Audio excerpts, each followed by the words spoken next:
Hello everyone, कैसे हैं आप सब। This is the second video of our Q by Q analysis series of December 2026 exams. और आज के इस वीडियो सेशन में हम ड्राफ्टिंग के एग्जाम का एनालिसिस करने वाले हैं। क्वेश्चन बाय क्वेश्चन हम देखेंगे कि कौन सा क्वेश्चन थ्योरेटिकल था, एनालिटिकल था या ड्राफ्टिंग बेस्ड था। वो सब चीज़ें हम बेसिकली इस वीडियो सेशन में करने वाले हैं। तो पार्ट नंबर 1 से ही स्टार्ट करते हैं। Question number 1, Technologies Limited, a software company, has been penalized by the Competition Commission of India for abuse of dominant position।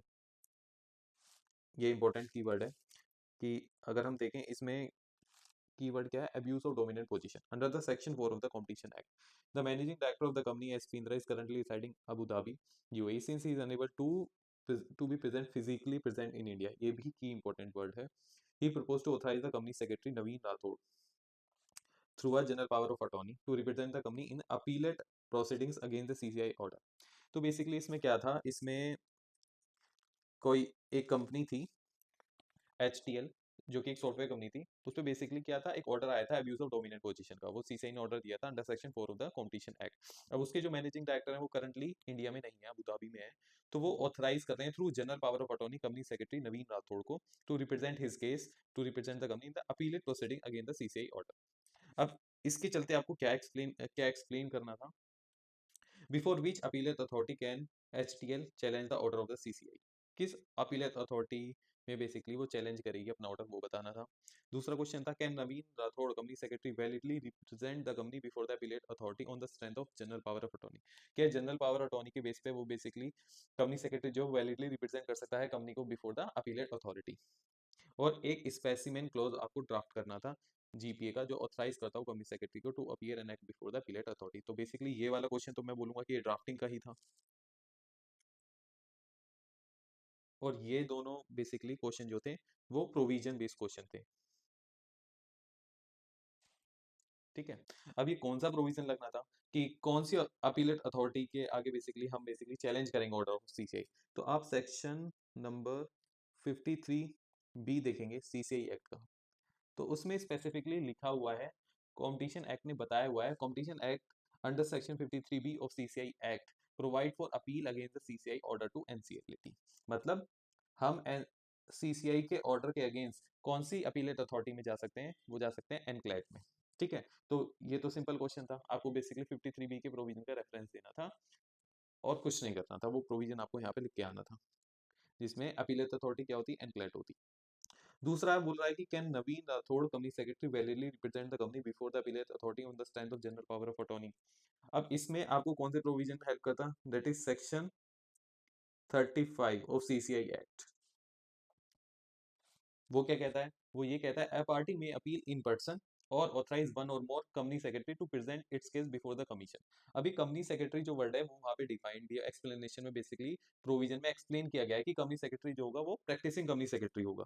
कहाँ पे लिखा हुआ है, एक्सप्लेनेशन में लिखा हुआ है, जो वो कंपनी सेक्रेटरी होगा प्रैक्टिसिंग कंपनी सेक्रेटरी। और मैं ये मान के चलता हूँ ये जो कंपनी सेक्रेटरी वर्ड यहाँ पे नवीन राठौड़ बताए गए हैं, ऑथराइज जिन्हें बेसिकली एमडी ऑथराइज कर रहे हैं, ये प्रैक्टिसिंग कंपनी सेक्रेटरी हैं, ये कंपनी के कंपनी सेक्रेटरी नहीं है।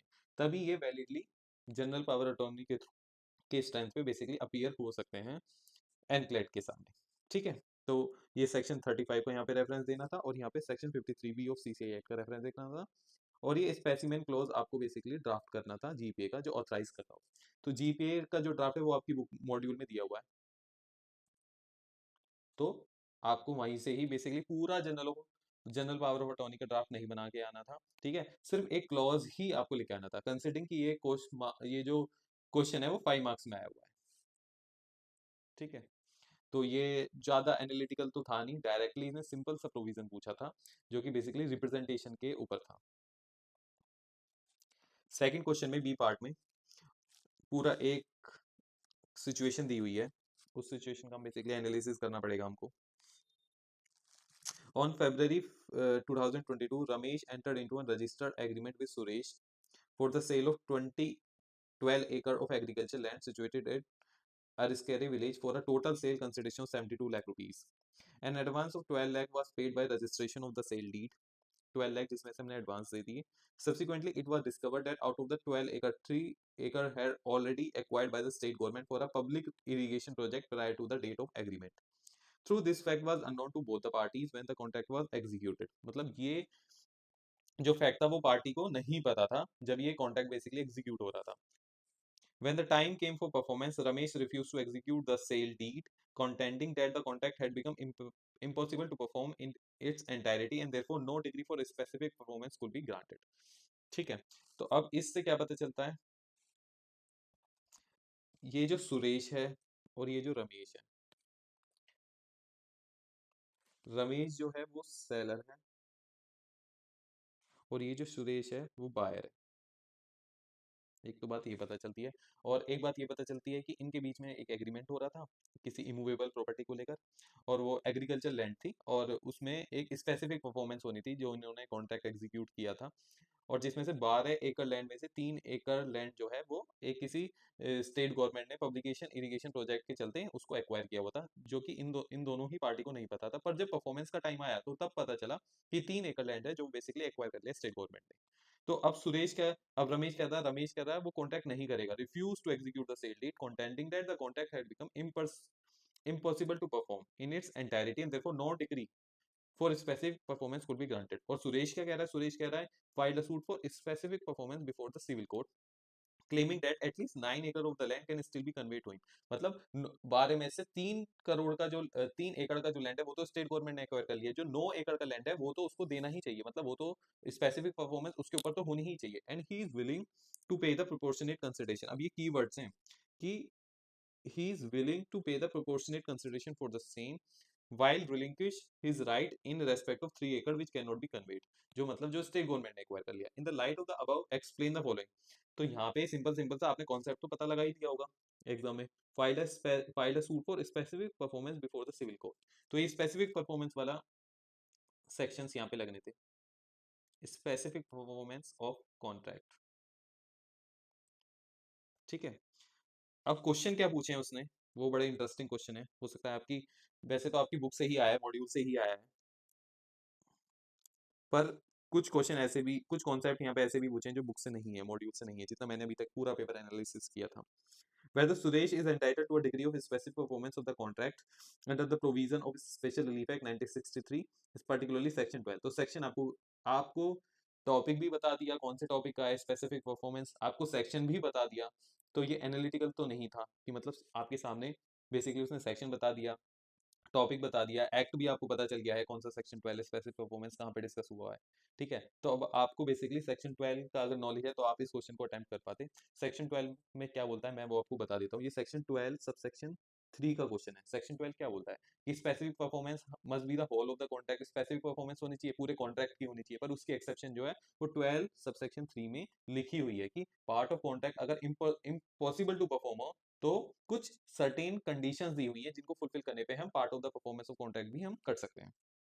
तो वही आपको यहाँ पे लिखना था। अब जो नेक्स्ट क्वेश्चन है वो थोड़ा इंटरेस्टिंग है, उसमें इसने प्रिंसिपल्स पूछा है, स्टैट्यूटरी लिमिटेशंस पूछा है, जुडिशियल कंसीडरेशंस भी पूछा है। The court should examine while deciding whether to grant और refuse specific performance in the case. मतलब कोर्ट क्या सब एग्जामिन करेगी, क्या प्रिंसिपल्स देखेगी, क्या स्टैट्यूटरी लिमिटेशंस देखेगी, क्या जुडिशियल कंसीडरेशंस देखेगी डिसाइड करते टाइम वेदर टू ग्रांट और refuse a specific performance in this case. अब ये आप कंडीशंस क्या है, कंडीशंस तो अब वही है सेक्शन 12 सब सेक्शन 3 में जो कंडीशंस है वही देखेगी। ठीक है, पर statutory limitation, principle, judicial considerations ये सब बुक में नहीं है एक्चुअली। ठीक है, तो इस केस में ये थोड़ा क्वेश्चन मतलब आपको अपने बेसिकली नॉलेज और अपना एप्लीकेशन ऑफ माइंड लगाना था, उसी से ये आंसर बनता। ठीक है, जहां पे आप पहले तो ये लिखते सेक्शन 12 सब सेक्शन 3 का स्ट्रिक्ट कंप्लायंस होता कंडीशंस का। ठीक है, उसमें एक सेक्शन और आ जाता है सेक्शन 16 सब सेक्शन 6, जिसमें बेसिकली ये प्रूव करना था सुरेश को कि सुरेश जो है बेसिकली वो रेडीनेस एंड विलिंगनेस है to perform the part of the performance of the contract. ठीक है, क्योंकि रेडीनेस और विलिंगनेस उसकी यहीं से आ रही थी कि वो 9 एकड़ बेसिकली क्लेम 9 एकड़ के लिए बोल रहा था और he is willing to proportionate the consideration for the same और रिलिंक्विश कर रहा था अपना right in respect of the 3 एकड़ ऑफ लैंड। तो वो भी आपको मेंशन करना था। ठीक है, उसके बाद जुडिशियल कंसिडरेशंस क्या हो सकते थे, तो जुडिशियल कंसिडरेशन बेसिकली यहाँ पे आपको डॉक्ट्रिन ऑफ, एक डॉक्ट्रिन होती है डॉक्ट्रिन ऑफ पार्शियल इम्पॉसिबिलिटी, वो आपको यहाँ पे मेंशन करनी थी। ठीक है, एक जुडिशियल कंसिडरेशन और क्या हो सकती थी, इक्विटी एंड फेयरनेस की।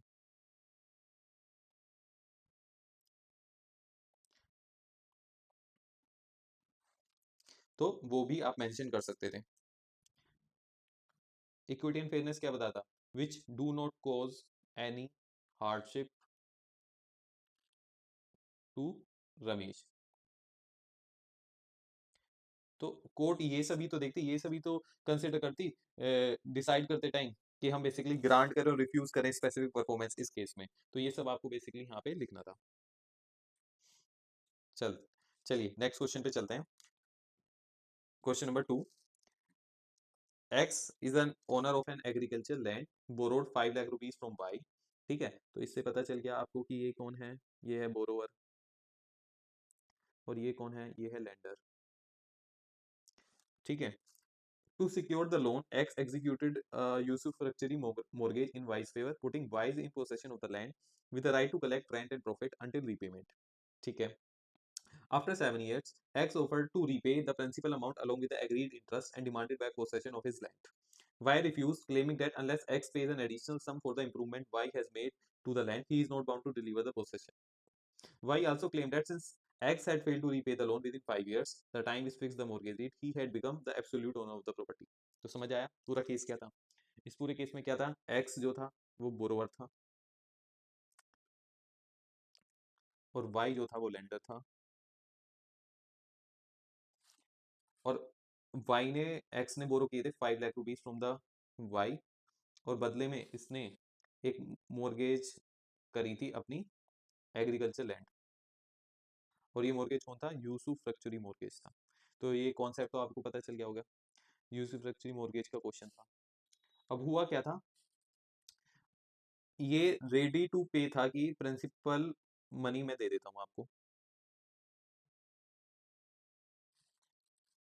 आफ्टर 7 years, ये एक्स बोल रहा है, और वाई क्या कह रहा है, वो क्लेम कर रहा है क्या, एडिशनल सम क्लेम कर रहा है इस क्वेश्चन में, एक तो इम्प्रूवमेंट के, देखेंगे आगे क्वेश्चन में। ठीक है, और दूसरा बोल रहा है वो एब्सोल्यूट ओनर है एज पर द डीड, वो क्या है, एब्सोल्यूट ओनर है। क्यों, क्योंकि जो डीड में डिसाइडेड था टाइम वो ये था, Y also claim that since X had failed to repay the loan within 5 years, मतलब टाइम जो फिक्स था मॉर्गेज डीड में पेमेंट का वो 5 years था, और जबकि एक्स जो है वो बेसिकली 7 साल बाद बोल रहा है कि प्रिंसिपल मनी वापस देने के लिए। तो इस केस में वो क्या कह रहा है कि एज पर द डीड मैं जो हूँ वो एब्सोल्यूट ओनर बन गया हूँ अब, और अब वो प्रॉपर्टी वापस नहीं कर रहा, वो ये प्रॉपर्टी पे क्लेम दिखा रहा है अपना। Based on the fact as above answer the following. पहला तो आपसे पूछा है what are the essential feature of the usufructuary mortgage under section 58D of the transfer property act. तो ट्रांसफर प्रॉपर्टी एक्ट में बेसिकली यूसुफैक्चरी मॉर्गेज के क्या essential features हैं वो आपको बताने हैं। एसेंशियल फीचर्स आपकी बुक में बेसिकली कैरेक्टरिस्टिक दिए हुए सेम है, कुछ उसमें वो नहीं है। अच्छा, कुछ स्टूडेंट्स का कहना ये था कि यूसुफैक्चरी मॉर्गेज तो बहुत छोटा सा बेसिकली डिफाइन किया हुआ है, डिस्क्राइब किया हुआ है, बहुत छोटा सा, मतलब एक पैराग्राफ मुश्किल से है। ठीक है, तो इस केस में हमें क्या था, आप उस पैराग्राफ को पढ़ेंगे ना, कैरेक्टरिस्टिक्स तो आपको दे रखे हैं, 5 to 6 पॉइंटर्स हैं आपके पास करेक्टरिस्टिक्स में, तो वो तो आप 5 नंबर के लिए इस क्वेश्चन में बेसिकली आंसर में आप लिख के आ जाते। पर स्टूडेंट का कहना था आगे जो क्वेश्चन पूछे गए हैं उसका आंसर हम वहां से कैसे देते मॉड्यूल से। अब जैसे कि आप देखेंगे कि नेक्स्ट क्वेश्चन देखते हैं, does X have the right of redemption even after the expiry of the time fixed in the mortgage deed. यानी कि एक्स के पास क्या राइट है, राइट ऑफ रिडेम्पशन है, जो जबकि टाइम जो है जो फिक्स था रिडेम्पशन का, बेसिकली मोर्गेज डीड में जो टाइम फिक्स था वो एक्सपायर हो गया। तो इस केस में अगर हम देखें तो मॉड्यूल में जो यूसुफैक्चरी मॉर्गेज की बात की गई है वो सिर्फ फीचर और उसके करेक्टरिस्टिक्स की ही बात की गई है, इस कोई राइट ऑफ रिडेम्पशन से रिलेटेड कोई भी बात मॉड्यूल में नहीं लिखी हुई है।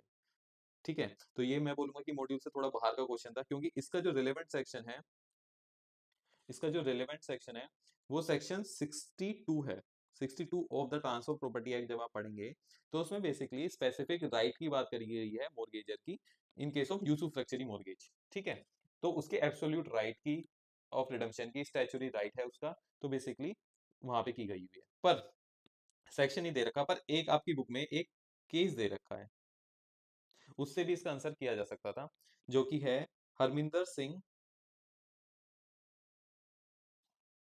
वर्सेस सुरजीत कौर। इस केस में बेसिकली जजमेंट क्या आई थी, इस केस में जजमेंट यही आई थी, once a mortgage always a mortgage. तो राइट टू रिडीम जो होता है वो at any point of time हो सकता है।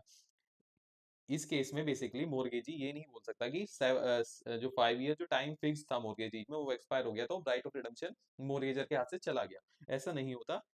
जो राइट टू रिडीम है वो at any point of time हो सकता है। तो जो आज मोर्गेज है वो कल भी मोर्गेज हो सकता है, 5 साल बाद भी मोर्गेज हो सकता है वो, ठीक है, 7 साल बाद भी हो सकता है। तो इस केस में उसका जो राइट है वो रिफ्यूज नहीं हो जाएगा। तो मेन जो था वो इस केस का क्वेश्चन था कि once a mortgage always a mortgage, तो राइट टू रिडीम जो है वो at any point of time हो सकता है, ठीक है। तो ये राइट आपको सेक्शन 62 से भी पता चल जाएगा, उसमें स्पेसिफिक राइट की बात कर रहा है यूसुफ एक्चुअली मॉर्गेज की। और ये केस भी दिया हुआ है हरमिंदर सिंह वर्सेस सुरजीत कौर, जिसमें बोला गया है once a mortgage always a mortgage. तो ये क्वेश्चन वहां से बनता था। सेक्शन आपकी बुक में मॉड्यूल में बेसिकली नहीं है। तीसरे क्वेश्चन की बात करते हैं, can Y refuse to deliver the possession on the ground that he made a improvement on the land. अब ये तो ना कोई केस लॉ था आपकी बुक में, ना कोई जजमेंट दे रखी थी, ना कोई सेक्शन था, ठीक है। तो ये जो क्वेश्चन था वो किस प्रोविजन के बेस पे था, ये जो क्वेश्चन था वो provision section 63A of transfer of property act से बना हुआ क्वेश्चन है, उसके प्रोविजन के बेस पे बना हुआ क्वेश्चन है। और इसमें बेसिकली सिचुएशंस दी गई हैं, दो सिचुएशंस दी गई हैं कि किस केस में इंप्रूवमेंट के जो पैसे हैं वो मोर्गेजर को देने पड़ेंगे और किस केस में मोर्गेजर को वो इंप्रूवमेंट का जो एक्सपेंसेस है वो नहीं देने पड़ेंगे। मतलब किस केस में वो लाइबिलिटी टू पे आ जाती है और किस केस में नॉट लाइबिलिटी टू पे वहां पे आ जाती है। लाइबिलिटी टू पे बेसिकली उस केस में आ जाती है जहां पे नेसेसरी हो to preserve the property of the mortgagor. तो उस केस में क्या है कि इंप्रूवमेंट के एक्सपेंसेस बेसिकली वो क्लेम कर सकता है, ठीक है।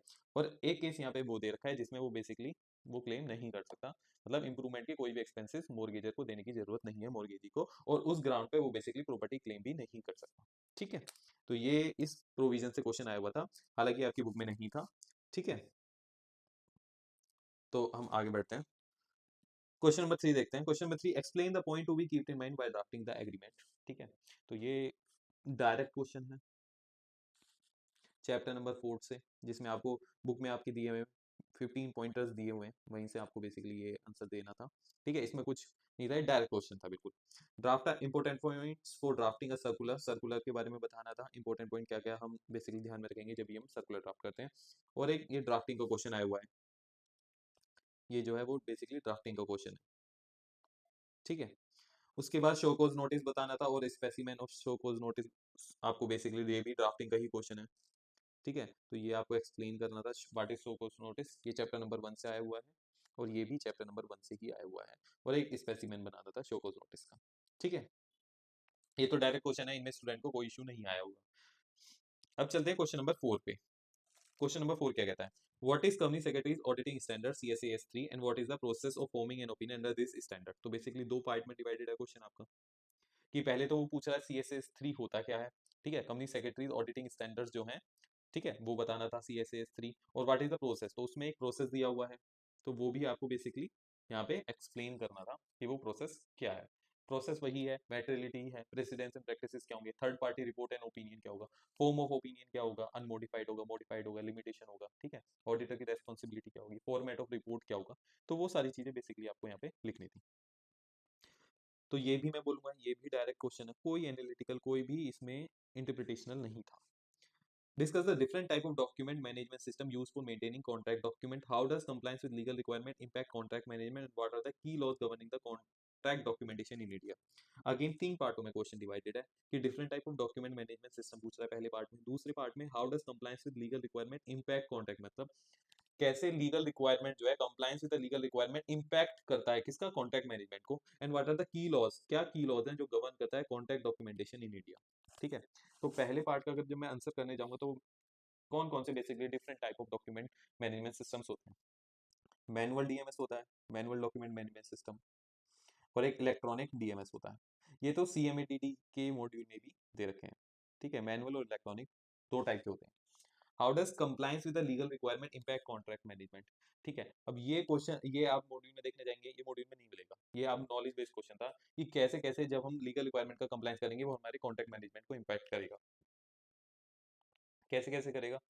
तो कंप्लायंस विद द लॉ, जब हम कंप्लायंस करते हैं लॉ का तो बेसिकली वो रिड्यूस क्या करता है, ऑम्बिग्यूटी रिड्यूस करता है, ठीक है, वायलेशंस रिड्यूस करता है, clarity of right and obligation आती है बोथ द पार्टीज की, ठीक है, clarity of right and obligations, ठीक है, ये बोल सकता हूं मैं। दूसरा, एनहांस करता है, यानी कि कभी भी कोई भी ऑर्गेनाइजेशन कंप्लायंसेस करेगी लीगल रिक्वायरमेंट्स का तो एनहांस करेगा उसकी रेपुटेशन, तो मैं ये भी लिख सकता हूँ। ये सारे बेसिक पॉइंटर्स हैं, ठीक है। उसके बाद उसकी वैलिडिटी और एनफोर्सेबिलिटी पे भी फोकस करेगा वो। तो ये सारे पॉइंटर यहाँ पे हो सकते थे जो आपको बेसिकली लिखने थे।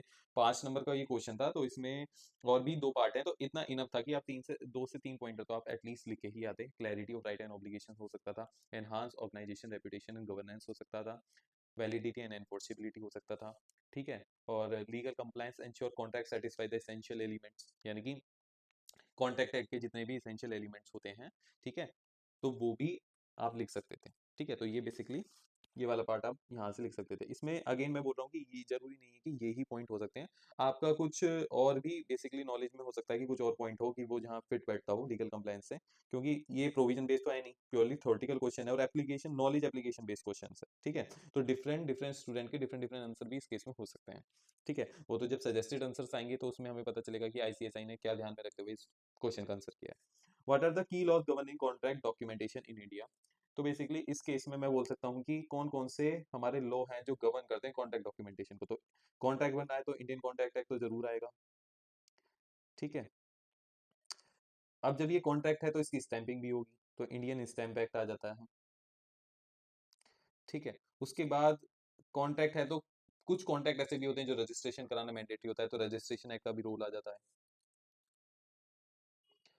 और जितने भी सेक्शन और जितने भी बेसिकली लॉज हैं वो स्पेसिफिक होते हैं। जस्ट लाइक अगर मैं बोलूँ कि पावर ऑफ अटॉर्नी अगर बेसिकली मैं ड्राफ्ट कर रहा हूँ तो पावर ऑफ अटॉर्नी एक्ट आ जाता है वहाँ पे रूल, ठीक है। अगर कोई दो ऑर्गेनाइजेशन के बीच में और सेल्स और बाय का ट्रांजेक्शन हो रहा है, अगर उससे रिलेटेड कोई कॉन्ट्रैक्ट है तो सेल्स ऑफ गुड एक्ट आ जाएगा वहाँ पे। कोई इमूवेबल प्रॉपर्टी से रिलेटेड बात है तो ट्रांसफर प्रॉपर्टी एक्ट आ जाएगा। कोई आर्बिट्रेशन का एग्रीमेंट कॉन्ट्रैक्ट हो रहा है तो आर्बिट्रेशन एंड कॉन्सिलेशन एक्ट आ जाएगा। तो ये लिस्ट जो है वो क्या है, ये बहुत इंक्लूसिव है, ठीक है। बहुत सारे एक्ट हो सकते हैं। मैं जब share holder agreement companies act की बात करूँ तो शेयर होल्डर एग्रीमेंट हम ड्राफ्ट करते हैं तो कंपनीज एक्ट की बात आ जाती है वहाँ पे। तो पावर ऑफ अटॉर्नी एक्ट हो गया, सेल्स ऑफ गुड एक्ट हो गया, ट्रांसफर प्रॉपर्टी एक्ट हो गया, आर्बिट्रेशन एंड कंसोलिडेशन एक्ट हो गया। यहीं अगर मैं स्पेसिफिक परफॉर्मेंस के ऊपर बेसिकली अभी हमने देखा क्वेश्चन भी आया होता तो वहाँ पे स्पेशल रिलीफ एक्ट की भी बात हो जाती है 1973,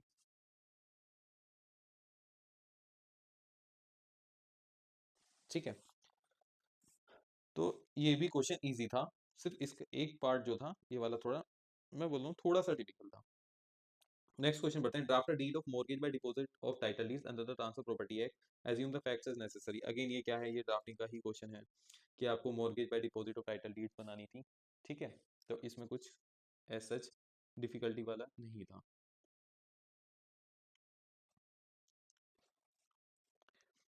नेक्स्ट क्वेश्चन पे देखते हैं।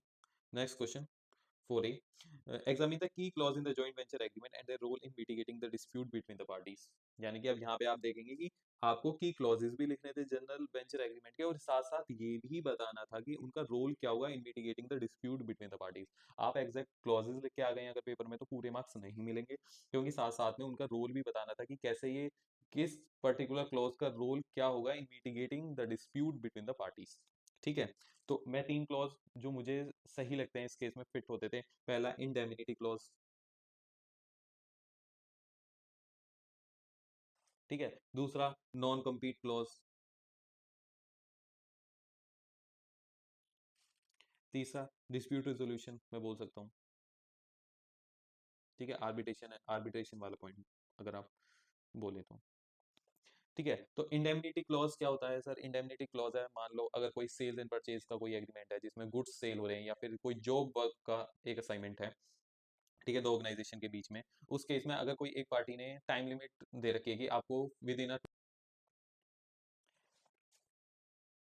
चलिए क्वेश्चन नंबर 4 देखते हैं। A part, explain the key clauses in the joint venture agreement and the role in mitigating the dispute between the parties.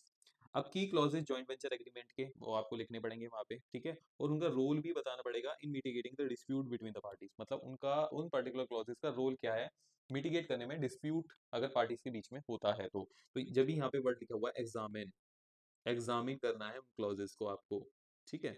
और उनका रोल बताना है। तो इस केस में 3 क्लॉज कौन कौन से हो सकते हैं? अगर इन केस स्टूडेंट अगर डायरेक्टली क्लॉज लिख के आ गए हैं वहां पे कि पर्टिकुलर क्लॉज, तो पूरे मार्क्स नहीं मिलेंगे, साथ में उनको रोल भी एक्सप्लेन करना होगा अंडर द सब हेडिंग। तो एक क्लॉज इंडेमिनिटी क्लॉज हो सकता है एक, ठीक है। अगेन 5 मार्क्स का क्वेश्चन है, आपको 4 से 5 क्लॉज लिखने ही होंगे। इंडेमिनिटी क्लॉज है, एक मेरा नॉन कॉम्पीट क्लॉज हो सकता है, ठीक है, एक मेरा डिस्प्यूट रेजोल्यूशन से रिलेटेड क्लॉज हो सकता है, और 3 क्लॉज तो मैंने ये लिख दिए। और चौथा क्लॉज आप अगर देखें तो एलडी क्लॉज हो सकता है, जिसे हम लिक्विडेशन क्लॉज भी हम बोल सकते हैं, ठीक है। LD clause liquid sorry LD clause से मेरा मीन है लिक्विडेशन डैमेजेस क्लॉज। सर ये लिक्विडेशन डैमेजेस क्या होते हैं?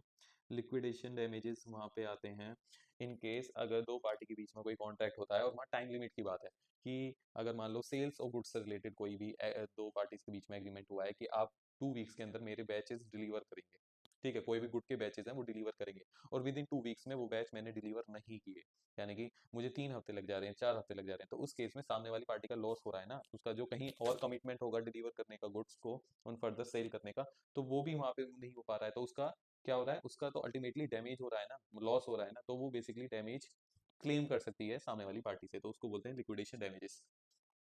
इंडेमनिटी क्लॉज भी आपको पता होगा, इन केस अगर कोई भी, ये इंडेमनिटी क्लॉज मेनली जब आता है जब कोई केस, यानी कि केस फाइल हो जाता है सामने वाली पार्टी के ऊपर और वो उस केस में इंडेमनिटी मांग रहे होते हैं। नॉन कॉम्पीट क्लॉज आपको पता होगा, नॉन कॉम्पीट क्लॉज मतलब अगर दोनों पार्टी किसी पर्टिकुलर बिजनेस से रिलेटेड एग्रीमेंट में आई हुई है तो वो उस पर्टिकुलर का बिजनेस नहीं कर सकते किसी थर्ड पार्टी के साथ, तो वो नॉन कम्प्लीट क्लॉज हो जाता है। डिस्प्यूट रिजोल्यूशन ये तो आपको पता ही होगा, नॉर्मल पॉइंट है। तो बेसिकली इन सबका रोल भी बताना था कि कैसे डिस्प्यूट को बेसिकली मिटिगेट करेंगे बिटवीन द पार्टीज, ठीक है। तो अगर ये सब क्लॉज के अंदर मैं राइट एंड ऑब्लिगेशन पार्टी की डिफाइन कर दूंगा और उनकी लाइबिलिटी भी डिफाइन कर दूंगा, तो क्या होगा, बेसिकली क्या होगा, पार्टीज के बीच में आगे जाके कोई भी डिस्प्यूट नहीं अराइज होगा, सब पार्टी, दोनों पार्टीज को अपने बेसिकली लाइबिलिटीज, अपने रोल, अपने ऑब्लिगेशंस पता होंगे, तो वही यहाँ सब मेंशन करना था। एक्सप्लेन, सेकंड क्वेश्चन देखते हैं, इसी क्वेश्चन का सब पार्ट है। Explain the process of preparing a legal opinion as per the CSA3। CSA3 का अगेन एक क्वेश्चन आ गया, highlighting the importance of the fact and legal research. तो आपको बेसिकली यहाँ पे भी पूरा प्रोसेस ही लिखना था, ठीक है, चैप्टर नंबर 7 से ये क्वेश्चन है, तो आपको ये डायरेक्ट क्वेश्चन था, प्रोसेस लिखना था। तीसरा पार्ट देखते हैं, outline the drafting requirement for debenture trust under the companies act and explain significance for the debenture holders.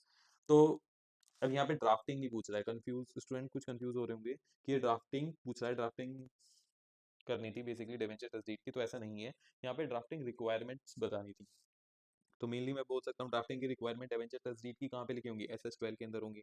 SS12 क्या है, ये कंपनीज एक्ट 2013 में एक फॉर्म है SS12 जो कि डिवेंचर तस्दीक की बात करता है। तो वो बेसिकली क्या बताता है कि ड्राफ्टिंग की रिक्वायरमेंट, ड्राफ्ट जब एक फॉर्मेट टाइप है, ये एक फॉर्मेट है, उसमें सारी रिक्वायरमेंट लिखी हुई है, ठीक है। उसके बाद आपको इतना ही नहीं करना, रिक्वायरमेंट तो लिखनी ही लिखनी है, उसके बाद सिग्निफिकेंस भी बताना है for the debenture holders, like rights of the debenture holder की मैं बात कर रहा हूँ, ठीक है, पावर एंड ड्यूटीज की बात कर रहा हूँ, ये सब क्या है, ये रिक्वायरमेंट्स है, एलिमेंट्स हो सकते हैं आपकी डिबेंचर ट्रस्ट डीड के।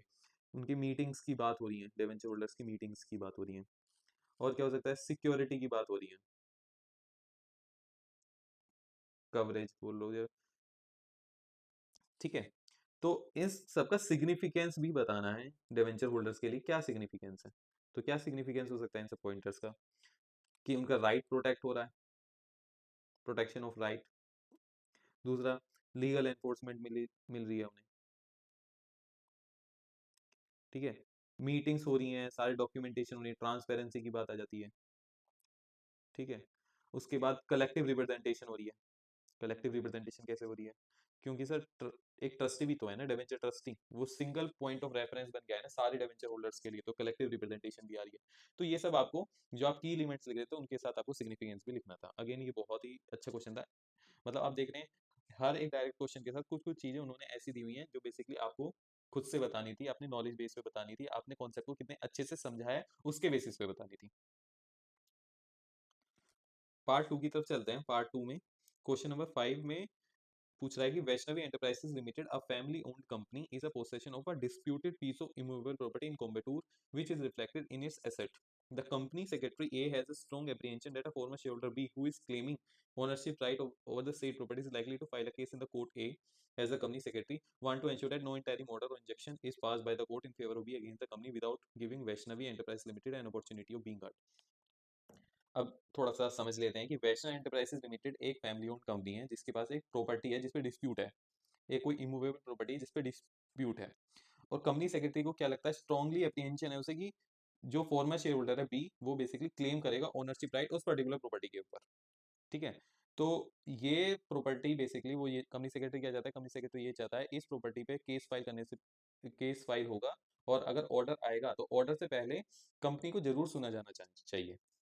ठीक है, तो इसमें यही वो यही चाह रहा है कि company secretary want to ensure that कोई भी order, no interim order or injunction is pass by the court in favour of B against the company without giving Vaishnavi enterprises limited an opportunity of being heard. मतलब पहले Vaishnavi enterprises limited की court बात सुने, ठीक है, opportunity दे उसको, ठीक है, उसके बाद ही कोई भी interim order or injection basically court पास करे.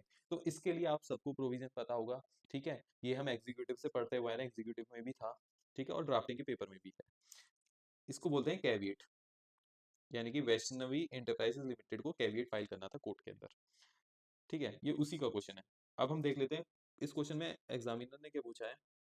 On the basis of the facts above attempt the following question, what is the legal remedy available under the CPC. तो अगेन मैं बोलूंगा यही कैविएट लिखना था आपको. ठीक है, कैविएट का पूरा आपको सेक्शन लिखना था. सेक्शन कौन सा है, सेक्शन 148 ए ऑफ सीपीसी, क्योंकि यहाँ सीपीसी की बात कर रहा है तो यहाँ पे मैं 148 ही. अच्छा, आपकी मॉड्यूल में अगर मैं देखूंगा तो caveat under section 148 of the CPC module में नहीं है. ये मॉड्यूल में नहीं है, मैंने पूरा मॉड्यूल देख लिया, मुझे मॉड्यूल में कहीं भी caveat under section 148 of CPC नहीं मिला. लॉज या कैविएट करके एक हेडिंग दी हुई है. ठीक है, वो मेनली शायद कंपनीज एक्ट की बात करता है. ठीक है, पर ये कंपनीज एक्ट का क्वेश्चन नहीं है. ठीक है, उसके बाद draft format of the petition to be filed before the competent authority to safeguard the company's interest. आपको बेसिकली एक पिटीशन बनानी थी, एक फॉर्मेट बताना पिटीशन का, जो कि हम कॉम्पिटेंट अथॉरिटी के सामने पेश करेंगे कंपनी के इंटरेस्ट को बचाने के लिए. तो इस केस में कैविएट पिटीशन ही जाती. कैविएट पिटीशन का भी फॉर्मेट मॉड्यूल में नहीं है. पिटीशन का तो है फॉर्मेट, कैविएट पिटीशन का फॉर्मेट नहीं है, तो ये आपको खुद से ड्राफ्ट करना था. तो ये दोनों क्वेश्चन थोड़े मैं कहूँगा थोड़ा आउट ऑफ द बॉक्स थे, कि आपको caveat under section 148 of CPC आना था, जिसमें बेसिकली कैविएट का मतलब क्या था, request the court not to pass any interim order without hearing the company. ठीक है, चलिए आगे चलते हैं. क्वेश्चन बी देखते हैं, बी पार्ट. बी पार्ट में क्या होता है, Vidyashisha has filed a suit for recovery of money his debtor in a civil court. The court has directed him to submit an affidavit in evidence to support his pleadings. However, Vidyadisha is uncertain about the procedure, the kind of evidence he should include, and the precaution he must take while preparing such an affidavit. As an expert, explain the important considerations for drafting an affidavit in evidence. तो ये मैं बोलूँगा कि direct question आया हुआ है बिल्कुल, कि आपको इंपॉर्टेंट कंसिडरेशन बताने हैं drafting an affidavit in evidence. ठीक है, तो इसमें आप एक चीज़ का ही ख्याल रखेंगे, चैप्टर नंबर 10 से है. ठीक है, कि जो हमारा भारतीय साक्ष्य अधिनियम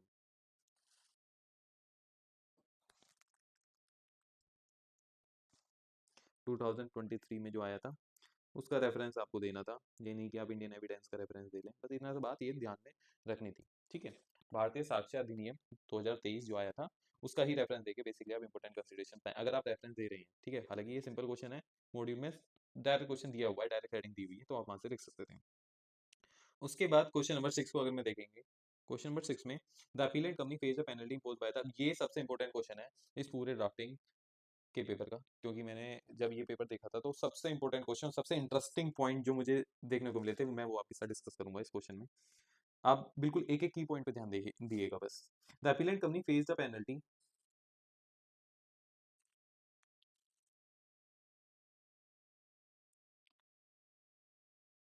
चलिए क्वेश्चन नंबर 6 पे चलते हैं. ये सबसे अच्छा क्वेश्चन है इस ड्राफ्टिंग के पेपर का. आप मेरे साथ की वर्ड्स को फोकस करिएगा, मैं बताऊंगा कि एग्जामिनर ने क्या क्या मतलब इंटरेस्टिंग पॉइंट पूछे हैं इस क्वेश्चन में. The appellate company face the penalty imposed by the BSc NSC. अच्छा, पेनल्टी लगी है कंपनी के ऊपर, किसने लगाई है? एनएससी बीएससी ने लगाई है। क्यों लगाई है?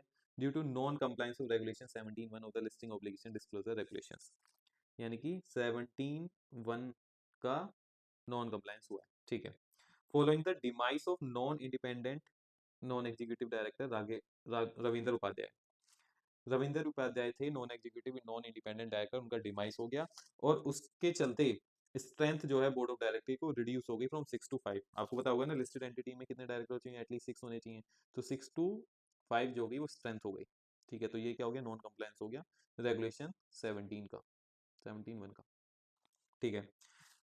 अब इसी के चलते casual vacancy was field on March 2021। The stock exchange imposed a fine rate of 5,000 rupees per day for the period from 10 नवंबर से लेके from the 10 November 2020 citing non compliance with the required board composition, ठीक है। तो stock exchange ने क्या बोला कि 5,000 रुपए पर डे की पेनल्टी लगेगी 10 नवंबर से, ठीक है। और नॉन कंप्लायंस बताएगी बोर्ड कंपोजिशन जो है आपका नॉन कंप्लाइड है, तो इसलिए आपके ऊपर पेनल्टी लगेगी। The appellate request for a waiver of the fine was rejected by SEBI. अब अच्छा, सेबी ने भी बेसिकली रिजेक्ट कर दिया। वेवियर मतलब अपीलेंट ने रिक्वेस्ट, कंपनी ने रिक्वेस्ट करी होगी कि माफ कर दिया जाए, फाइन ना लगे उन पे, पर वो सेबी ने रिजेक्ट कर दिया। The appeal challenge the legality of the fine. अब अपील चैलेंज हुई, क्या किस बेसिस पे चैलेंज हुई? Legality of the fine, arguing that regulation 17(1) does not specify timeline for filing vacancy. अब यह कंपनी ने बेसिकली इस पिटीशन को चैलेंज किया और क्या बोला कि जो आपने फाइन लगाया है, जिस बेसिस पे आपने फाइन लगाया है, रेगुलेशन 17(1) में कोई भी टाइमलाइन मेंशन नहीं है फॉर फाइलिंग अ वैकेंसी। तो आप कैसे रेगुलेशन नंबर 17 में आप 5,000 रुपीज पर डे का फाइन लगा सकते हो, ठीक है, जब कोई टाइमलाइन मेंशन नहीं है और उस टाइमलाइन के बेसिस पे ही आप ये बोल रहे हो कि आपने वैकेंसी तो फिल करी नहीं है, तो आपके ऊपर पेनल्टी लगेगी। तो ये उसने चैलेंज करी कंपनी ने, तो ये इंपॉर्टेंट था। arguing that regulation 71 does not specify timeline for filing vacancy. The adjudicating authority ruled in favor of the appellant, appellant के फेवर में रूल करती है, holding that the fine was imposed without statutory authority, ठीक है, जो आपने fine लगाया वो विदाउट एनी स्टैच्यूटरी अथॉरिटी लगाया, ठीक है। In the light of the above, explain the following. What are the basis for the fine imposed by the BSC NSE on the appellant company? इसका बेसिस क्या था, उन्होंने किस बेसिस पे fine लगाया था, ठीक है। तो ये क्वेश्चन मैं बताऊं, एक तो ये क्वेश्चन केस लो बेस्ड क्वेश्चन है, ठीक है। केस लो कौन सा था वो भी हम बात करेंगे, आपकी बुक से ही आया हुआ है, वो आप देख लीजिएगा, सेंचुरी इनका लिमिटेड वर्सेस सेबी। केस लो आपकी मॉड्यूल में दिया हुआ है, ठीक है। जब भी मैं बोल रहा हूँ बुक से आया तो मैं मॉड्यूल की ही बात कर रहा हूँ, ठीक है।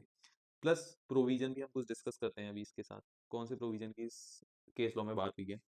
तो ये पूछ रहे हैं ना किस बेसिस पे फाइन लगाया है, किसने? एनएससी बीएससी ने। तो एक सेबी सर्कुलर आया था, बेसिकली इस केस में उसकी बात भी की हुई है। सेबी सर्कुलर आया था डेटेड May 3, 2018, एक सर्कुलर आया था बेसिकली। उस सर्कुलर में लिखा हुआ था कि नॉन कंप्लायंस अगर होगा एलओडीआर रेगुलेशंस का,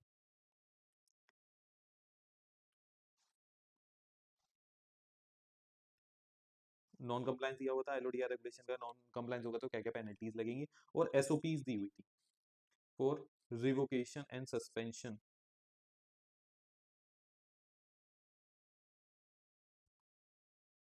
of trading of specified securities. Specified securities की बात कर रहा है सर, ठीक है।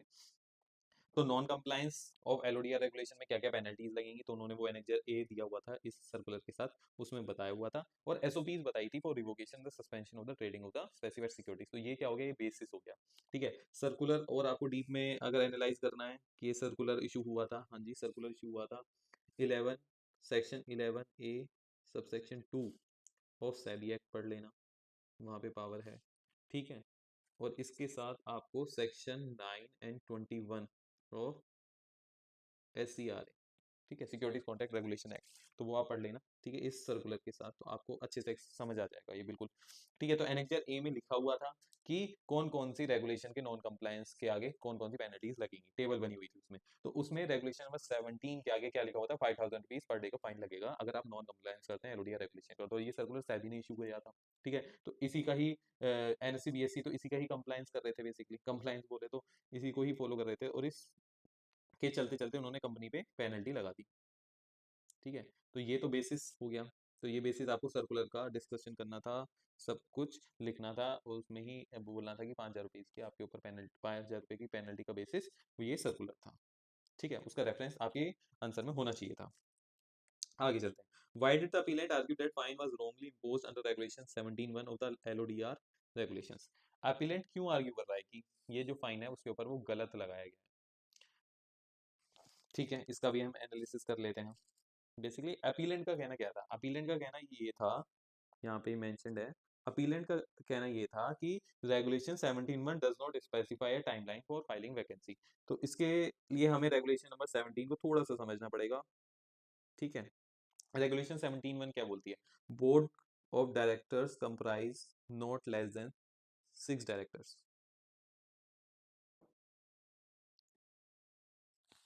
ठीक है, और कोई भी टाइमलाइन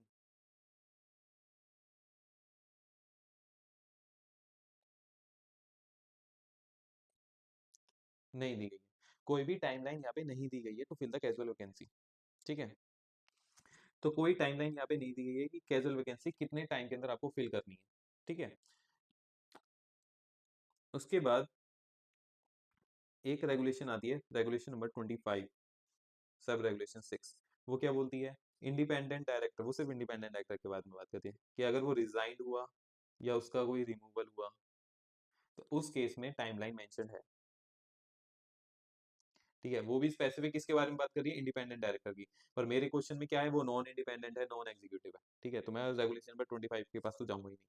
पर 17(1) में अगर मैं बात करूँ तो क्या वो लिखा हुआ है? नॉट लेस देन 6 डायरेक्टर, और कोई भी ऐसी टाइमलाइन नहीं है in case of any casual vacancy cause due to the reason of death और रेजिग्नेशन। अगर कोई कैजुअल वैकेंसी आती है तो उस केस में मुझे इतने पर्टिकुलर टाइम के अंदर वो कैजुअल वैकेंसी फिक्स करनी है, मतलब अपॉइंट करना है अपने डायरेक्टर को। ठीक है, तो ऐसा तो कुछ नहीं लिखा हुआ, तो इसी बेसिस पे वो आर्ग्यू कर रहा था कि आप 17(1) के अंदर मेरे ऊपर क्यों पेनल्टी लगा रहे हो, जबकि टाइमलाइन तो वहां पे मेंशन है ही नहीं। रेगुलेशन नंबर 25 के अंदर भी कोई टाइमलाइन इंडिपेंडेंट एक्टर को लेकर लिखा हुआ है, नॉन इंडिपेंडेंट नॉन एग्जीक्यूटिव को लेकर नहीं लिखा हुआ। तो आप किस बेसिस पे 17(1) के अंदर पेनल्टी लगा रहे हैं? वो इसलिए आर्ग्यू कर रहा था। ठीक है, और कह रहा था कोई भी फाइन मेरे ऊपर नहीं लगना चाहिए। हाउ डज रेगुलेशन, अब वो अगला क्वेश्चन 25(6) का, या how does regulation 25(6) of the LODR regulation different from regulation 17(1) in terms of vacancy timelines? ठीक है, रेगुलेशन 17(1) में क्या टाइमलाइंस है, रेगुलेशन 25(6) में वो बेसिकली यही बताना था, इसमें कंपैरिजन देना था कि 17(1) के अंदर कोई टाइमलाइन नहीं मेंशन थी, 25(6) के अंदर इंडिपेंडेंट डायरेक्टर रिजाइन रिमूव हो गया, तो क्या टाइमलाइंस है वो लिखनी है। टाइमलाइंस क्या है? At the earliest not later than immediate next board meeting और 3 months from the date of the casual vacancy whichever earlier. ये टाइमलाइन मेंशन्ड है 25 रेगुलेशन में, 25 सब रेगुलेशन 6 में। ठीक है जी। अच्छा, ये बात जो मैं कर रहा हूँ वो मैं एज ऑन, अगर आप केस देखें, केस है 2020 का। ठीक है, वैकेंसी 15 मार्च 21 की आई थी। ठीक है, तो ये सब 20-21 की बात चल रही है, मैं ये मान के चलूँ 20-21 का केस है। ठीक है, ये केस लो भी जो है वो 20-21 के आसपास का ही है। तो इस बेसिस पे तो ये आंसर होता है। इस केस लो में भी ऐसे लिखा हुआ है, और बाद में क्या हुआ, एडजुडिकेटिंग अथॉरिटी जो भी थी उसने अपीलेंट के फेवर में केस सुनाया और holding that fine was imposed without any statutory authority, यानी कि 17(1) के अंदर स्टैट्यूटरी अथॉरिटी थी ही नहीं, आपने फाइन कैसे लगा दिया। पर अगर मैं आज एज ऑन 30 जनवरी 2026 की बात करूँ, 30 जनवरी 2026 की बात करूं, आज अगर ये केस होता तो सिचुएशन हमारे पास अलग होती। क्यों अलग होती? क्योंकि सेबी ने अमेंडमेंट लेके आया था, सेबी जो है अमेंडमेंट लेके आया था एलओडीआर रेगुलेशन में।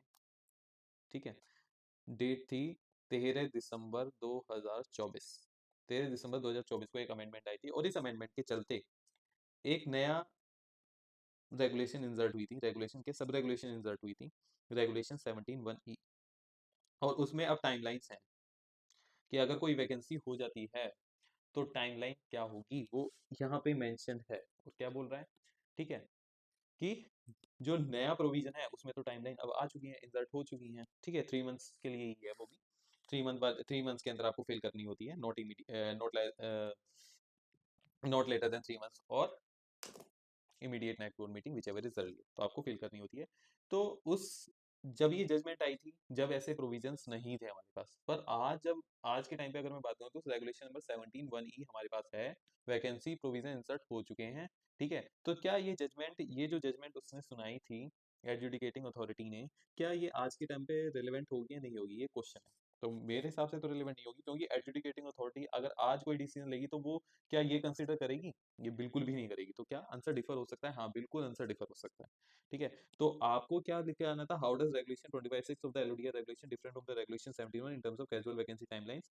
तो बेसिकली आपको आज के टाइम पे लिखना था एज, यानी कि 30 दिसंबर 2024 को अमेंडमेंट आ चुकी थी, उसके बाद अमेंडेड प्रोविजन लिखने थे, यानी कि 17(1), पर यहाँ पे 17(1) पूछ रहा है, ठीक है, 26 पूछा, तो यहाँ तो आप लिख के आए होंगे कोई कैजुअल वैकेंसी नहीं है, पर 17(1) ई में अब आ चुकी है। ठीक है, तो आज के टाइम पे क्या था, तो अब आप स्टूडेंट पुराना वाला प्रोविजन याद करें, नया वाला प्रोविजन याद करें, ये बड़ा डिफिकल्टी होने वाली थी, पर स्टूडेंट 17(1) ई लिख के आए होंगे तो बहुत अच्छी बात है। ठीक है, आज के सिनेरियो को कंसीडर करके, और जो नहीं लिख के आए होंगे, जो बस 17(1) और बेसिकली 25(6) जिनको याद होगी, जिन्होंने अच्छे से जजमेंट पढ़ी होगी, तो वो वैसे लिख के आए होंगे। पर मेरे मानने हैं आपको 17(1) ई मेंशन बिल्कुल करनी चाहिए थी इस क्वेश्चन के अंदर। चलिए, तो ये बहुत अच्छा क्वेश्चन था। यहाँ पे मतलब प्योरली जजमेंट का एनालिसिस भी था, प्रोविजन का भी एनालिसिस था। ठीक है, तो नेक्स्ट क्वेश्चन की तरफ बढ़ते हैं, क्वेश्चन 6 से। क्वेश्चन 6 से क्या बोलता है की provision related to appearance under the companies act. ठीक है, तो ये तो डायरेक्ट क्वेश्चन है, इसमें कुछ इशू नहीं आया होगा स्टूडेंट को। ठीक है, 432 आपको देखना था, कंपनीज एक्ट के अंदर पूछ रहा है तो एनसीएलटी और एनक्लेट। ठीक है, तो ये आपको लिखना था की प्रोविजंस में। उसके बाद कंपनीज एक्ट के अंदर आरओसी है, आरडीए है, एसएफआईयू है, फ्रॉड्स के केसेस के लिए। ठीक है, तो इस केस के अंदर आपको ये सब मेंशन करने थे, कि अब आपकी मॉड्यूल के अंदर ही मेंशन है, कम वेरी सिचुएशन में बेसिकली जो पर्सन है may be required to appear before the regulatory और द क्वासी जुडिशियल अथॉरिटी। तो एक्ट क्या है, वो अलाउ करता है company to be represented in the legal proceedings by the authorise representatives. तो ऑथराइज रिप्रेजेंटेटिव्स कौन हो सकते हैं? कंपनी सेक्रेटरीज हो सकता है, पर यहाँ कंपनी सेक्रेटरीज की बात नहीं गई है, की प्रोविजंस पूछ रहा है, तो आपको 432 मेंशन करना ही करना था। ठीक है, उसके बाद discuss the procedure for holding of inquiry under the procedure for holding inquiry in imposing penalties rule 1995। ठीक है, तो ये प्रोसीजर बेस्ड क्वेश्चन था आपका चैप्टर नंबर 13 से। ठीक है, तो ये पूरा प्रोसीजर दिया हुआ है 1 पेज का, तो आपको बेसिकली की पॉइंट इंक्लूड करते हुए अपने आंसर को लिखना था। डिफाइन रिजोल्यूशन, रिजोल्यूशन क्या होता है, explain the different type of resolution under the companies act 2013। यानी कि ये सबसे इजीएस्ट क्वेश्चन, मतलब एग्जीक्यूटिव लेवल का क्वेश्चन है कि रिजोल्यूशन का मीन्स क्या होता है। ठीक है, आपने कंपनीज एक्ट में मोशन वर्सेस रिजोल्यूशन तो पढ़ा ही होगा, तो वहीं मैं बोलूंगा कि एग्जीक्यूटिव लेवल का क्वेश्चन था, एग्जीक्यूटिव में पढ़ते हैं। डिफरेंट टाइप ऑफ रिजोल्यूशन कौन कौन से होते हैं? स्पेशल रिजोल्यूशन होता है, ऑर्डिनरी रिजोल्यूशन होता है, ठीक है, बोर्ड रिजोल्यूशन होता है, रिजोल्यूशन बाय सर्कुलेशन होता है, उसके बाद एक यूनानिमस रिजोल्यूशन होता है, यूनानिमस रिजोल्यूशन जिसमें 100% हमें बेसिकली कंसेंट चाहिए होती है। ठीक है, तो डिफरेंट टाइप ऑफ रिजोल्यूशन रहता है कंपनीज एक्ट में, तो इन सब रिजोल्यूशन की बात हुई है। यूनानिमस रिजोल्यूशन की 3 जगह बात मिली होती है, 186 सेक्शन 5 के अंदर होती है, 202 के अंदर होती है, एक डिपॉजिट रूल्स के अंदर होती है, तो 3 जगह हमें यूनानिमस रिजोल्यूशन देखने को मिलता है। बाकी रिजोल्यूशन बाय सर्कुलेशन 175 में है। ठीक है, board resolution, ordinary resolution, special resolution अगर हम देखेंगे तो डिफरेंट डिफरेंट सेक्शंस में इन सब रिजोल्यूशंस की बात की गई है। Thank you so much, I hope you have like this video, please share and subscribe our YouTube channel law connect CS।